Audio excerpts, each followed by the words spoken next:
tout le monde, bienvenue à la Finance Perso selon Joe. On parle de santé financière, d'économie et d'investissement en bourse. Si ce n'est pas déjà fait, je vous demanderai s'il vous plaît de vous abonner à ma chaîne. Vous avez simplement à cliquer sur le bouton s'abonner qui se trouve juste en bas à droite et sur la clochette qui est juste à côté. De cette façon, à chaque semaine, lorsque je vais publier une nouvelle vidéo, vous allez être notifié. Alors, on quitte 2019 pour entrer dans l'année 2020 et comme vous le savez, en 2019, la croissance sur les marchés boursiers a été incroyable. Le S&P 500 à lui seul a eu une croissance d'environ 30%. C'est donc dire que tous les marchés, que ce soit le S&P 500, le Dow Jones ou le Nasdaq, sont présentement à des niveaux records historiques. Or, entre vous et moi, c'est peu probable qu'on revoie ce genre de croissance en 2020. Alors tout récemment, je suis tombé sur une entrevue réalisée par Bloomberg News qui a interviewé le milliardaire investisseur Stanley Druckenmiller. Donc pour ceux qui ne le connaissent pas, c'est un milliardaire qui a une valeur nette de 4,4 milliards, qui a travaillé par le passé avec George Soros, un autre investisseur milliardaire reconnu dans le monde de la finance,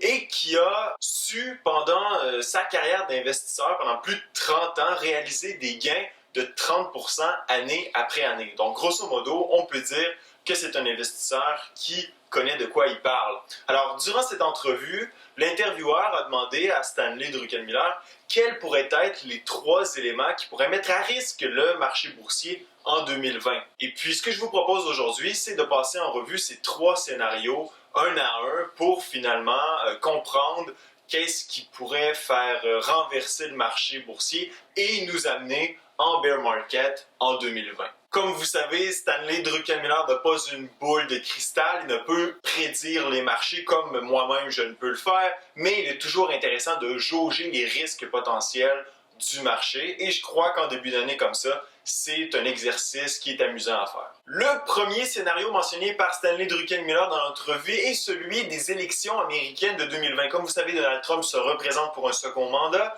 et présentement, il y a une course à l'investiture du Parti démocrate qui est une lutte assez chaude entre Joe Biden, Elizabeth Warren et Bernie Sanders. Comme vous savez, dans le contexte américain, Elizabeth Warren et Bernie Sanders, qui ont de fortes chances de gagner cette investiture, ont des positions qui sont considérées plus à gauche et qui risquent de faire peur au marché, à Wall Street, aux investisseurs, etc., du fait de leurs mesures draconiennes. Parmi ces mesures, on a par exemple au niveau des riches une taxe sur les fortunes de 2% au-dessus de 50 millions et de 6% pour les fortunes de plus d'1 milliard de dollars. On propose aussi de doubler le taux d'imposition pour les entreprises, d'augmenter le taux marginal d'imposition pour les riches et imposer un impôt sur le gain en capital, même si les actifs ne sont pas vendus. Pour ce qui est des banques, les 2 candidats proposent aussi d'augmenter la réglementation pour la finance et les banques. Pour ce qui est des grandes entreprises de technologie, que ce soit Google, Apple, Facebook, les 2 candidats proposent carrément de les démanteler pour venir à bout de leur position monopolistique dans le marché. Pour ce qui est de la santé, comme vous savez, les 2 candidats sont de forts défenseurs du Medicare for All, donc de l'assurance santé universelle gratuite à tous, ce qui mettrait à risque par exemple, le domaine de la santé, les entreprises de santé privée aux États-Unis. Bon, évidemment, ce sont des objectifs qui sont louables, à assurer les services de santé équitables à tous, augmenter les logements sociaux, augmenter les services en éducation, parce que c'est l'objectif de toutes ces nouvelles taxes et ces impôts, donc de financer de nouveaux services sociaux. Mais bien évidemment, l'introduction de nouvelles taxes et impôts, de nouvelles réglementations et le démantèlement de certaines compagnies va avoir des conséquences sur les marchés boursiers. Lorsqu'on regarde ici, la finance représente environ 16% du S&P 500, la santé 14%, et les compagnies technologiques environ 21%. Si on additionne à ça le secteur de l'énergie qui devrait être aussi impacté par de nouvelles réglementations en matière environnementale, on obtient environ 54% du S&P 500 qui pourrait être touché par les nouvelles réglementations, les nouvelles mesures politiques introduites par le candidat démocrate, si évidemment il réussit à prendre la Maison-Blanche. Donc ça va faire chuter le marché boursier. Il n'y a aucun doute. Dans quelle mesure, c'est difficile à déterminer. Par ailleurs, il ne faut pas oublier que ce sont des promesses électorales. Donc, la probabilité que toutes ces promesses soient réalisées dans un premier mandat, dans le cas où un Bernie Sanders ou un Elizabeth Warren gagnerait la présidence des États-Unis, eh bien, c'est fort peu probable, à mon avis. étant donné les contre-pouvoirs, comme par exemple le Congrès et le Sénat américain. Le deuxième scénario mentionné par Stanley Druckenmiller au cours de l'entrevue, c'est celui de la reprise de l'inflation aux États-Unis, ce qui aurait pour conséquence d'amener la Fed à reprendre vers la hausse de ses taux. Comme on sait, le taux de la Fed, c'est finalement le coût de l'argent. Et pour les consommateurs, ça voudrait dire quoi? Ça voudrait dire que leur hypothèque, leur carte de crédit et leurs prêts coûteraient plus cher. Lorsque le taux de la Fed augmente, le revenu disponible des consommateurs diminue du fait de l'augmentation du coût de leur dette.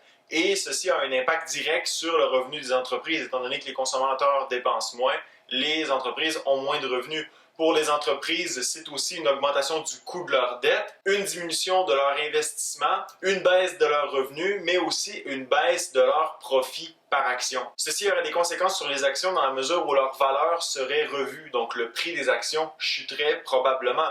On a une augmentation du coût de leur dette, une baisse des revenus, une baisse des flux financiers et une baisse des profits. Grosso modo, lorsque la Fed augmente son taux, les actions chutent et lorsque la Fed baisse son taux, les actions augmentent. Donc, reste à voir quel va être le comportement de la Fed au cours de 2020, mais ce qui reste à voir, c'est essentiellement comment va se comporter l'inflation aux États-Unis en 2020. Sachez par contre que les économistes présentement prévoit que le taux de la Fed va rester stable au cours de l'année 2020. Le troisième scénario présenté dans l'entrevue, c'est celui de l'éclatement de la bulle des créances du secteur privé. En fait, depuis un certain temps, depuis plusieurs mois, on a des économistes, des journalistes et des investisseurs qui s'inquiètent des effets que pourrait avoir sur les marchés l'éclatement de cette bulle dans le secteur des créances privées. En fait, présentement sur les marchés, on a 1,3 billion de dollars de leverage loans. Donc, ce sont des prêts qui ont été faits à des entreprises qui sont déjà surendettées et qui sont tout près de déclarer faillite. Donc, ce sont des prêts très risqués. Ensuite de ça, on a 1,2 billion de dollars de junk bonds, donc des obligations pourries dont la cote de classement nous informe que d'investir dans ce type d'obligations est très, très, très risqué. Ensuite de ça, on a 3 billions de dollars d'obligations dont la cote correspond à celle qui est tout juste au-dessus de celle des obligations pourries. En fait, présentement, la dette des entreprises du secteur privé sur les marchés aux États-Unis représente environ 45% du PIB, ce qui est un niveau jamais égalé dans l'histoire des États-Unis. Si les entreprises sont autant endettées, c'est en raison des faibles taux d'intérêt depuis plus d'une dizaine d'années. L'argent emprunté a été utilisé essentiellement pour faire des acquisitions, augmenter les dividendes et surtout faire des rachats d'actions. Alors, le nombre d'actions sur le marché diminue en raison du rachat d'actions, mais la demande mondiale pour les actions, elle, n'a pas diminué, ce qui fait que le prix des actions continue de monter continuellement. Or, ce qu'il faut aussi prendre en compte, c'est la façon dont cette dette est vendue sur les marchés. C'est par la tritisation. Je ne sais pas si ce mot-là vous dit quelque chose, mais ça rappelle fortement à la crise de 2007-2008 où les subprime loans, donc les mauvaises créances, étaient mélangées à des bonnes créances et on faisait une espèce de package qu'on revendait sur le marché. C'est la même chose qu'on fait avec ces dettes-là. Souvent, ils sont mélangés ensemble, les bonnes et les mauvaises dettes sont mélangées ensemble dans des fonds négociés en bourse qui sont ensuite revendus sur le marché. Or, deux situations qui pourraient voir le prix de ces FNB chuter de façon draconienne, c'est d'une part, si on a un ralentissement de l'économie, évidemment, les revenus de ces entreprises qui sont surendettées vont diminuer et le remboursement de la dette va devenir de plus en plus difficile. On pourrait même voir certaines entreprises qui ont une classification investissement se voir dégradées et tomber dans les classes d'obligations pourrites. Autre scénario, c'est la reprise de la hausse des taux d'intérêt. Donc le fardeau de la dette devient de plus en plus élevé pour les entreprises qui ont déjà de la difficulté. Et puis, encore une fois, des entreprises font faillite et les FNB dans lesquels les dettes de ces entreprises sont présentes voient la chute de leur prix. Et puis là, on pourrait voir une espèce de vente de feu sur les marchés et évidemment voir les marchés chuter grandement. Est-ce que cet événement va se produire en 2020? Personne ne le sait, mais un jour ou l'autre, cette bulle va certainement éclater. Alors laissez-moi savoir si vous pensez qu'un de ces trois scénarios peut se produire en 2020. J'espère que vous avez apprécié la vidéo. N'oubliez pas d'aimer mon vidéo, de le partager, ça fait un plaisir. À la prochaine.